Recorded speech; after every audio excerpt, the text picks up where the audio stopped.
What's in a mandate?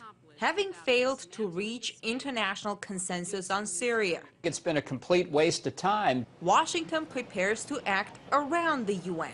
For the time being, the administration firmly rules out any form of U.S. military intervention in Syria. But the Pentagon is busy laying out an attack strategy on Syria, just in case, should the president call for action. Experts say history shows the absence of international consensus would not be an obstacle to Washington if it decides to go ahead with intervention.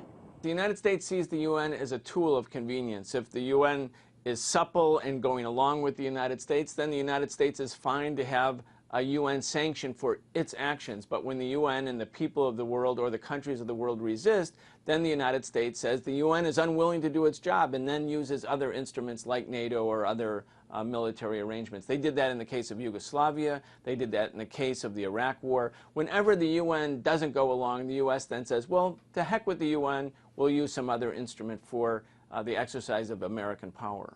Last year, the UN Security Council authorized NATO to protect civilians in Libya, but the mission resulted in regime change.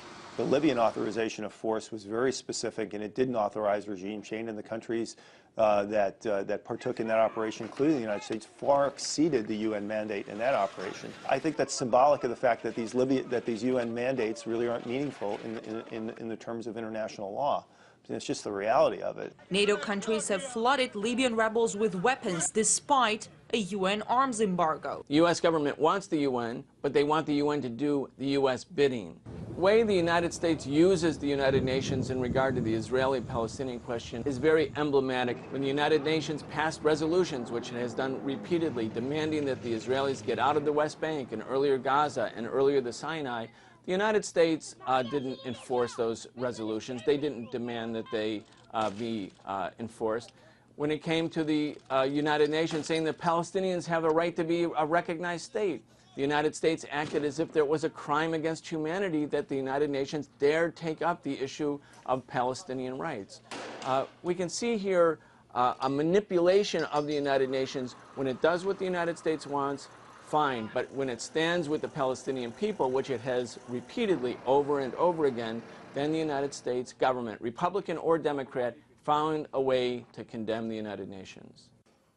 The U.S. also did not support the resolution on Syria put forward by Russia, which would call for all sides in the conflict to stop the violence and to start a dialogue. Instead, it chose to take sides in a civil war. One might describe the U.S. attitude towards the UN as use it if needed, go around it if you don't like it.